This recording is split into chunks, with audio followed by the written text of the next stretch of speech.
आणि यानंतर एक महत्त्वाची आणि मोठी बातमी हाती येते। वाल्मिक कराडची प्रकृती खालावल्याचं समजतंय। वाल्मिक कराडचं सध्या मेडिकल चेकअप सुरू आहे।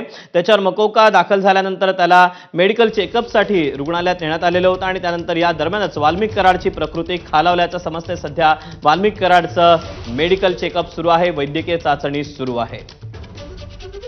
मेडिकल दरम्यान वाल्मिक कराडचा ईसीजी काढण्यात आलेला आहे आणि आता जी महत्त्वाची अपडेट येते त्यानुसार वाल्मिक कराडची प्रकृती ही खालावल्याचं समजतंय।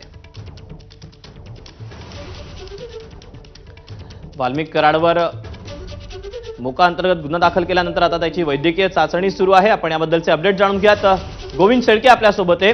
गोविंद, वाल्मिकचा ईसीजी काढण्यात आल्याचं समजतंय, त्याची प्रकृती खालावली आहे, काय नेमकं सांगण्यात येते डॉक्टरांकडून?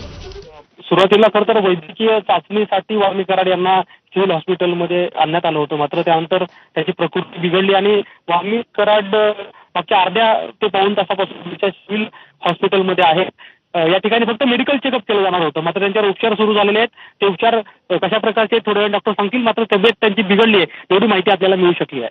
दीपक, गोविंद, धन्यवाद दिलेल्या सविस्तर माहितीबद्दल। त्या वाल्मिक कराडची प्रकृती खालावल्याचं समजतंय। थोड्याच वेळामध्ये त्याच्यावर काय नेमके उपचार सुरू आहेत, त्याच्या प्रकृतीमध्ये काय नेमकं आढळून आलेलं आहे डॉक्टरांना, याबद्दलची माहिती डॉक्टर थोड्याच वेळात देणार आहेत।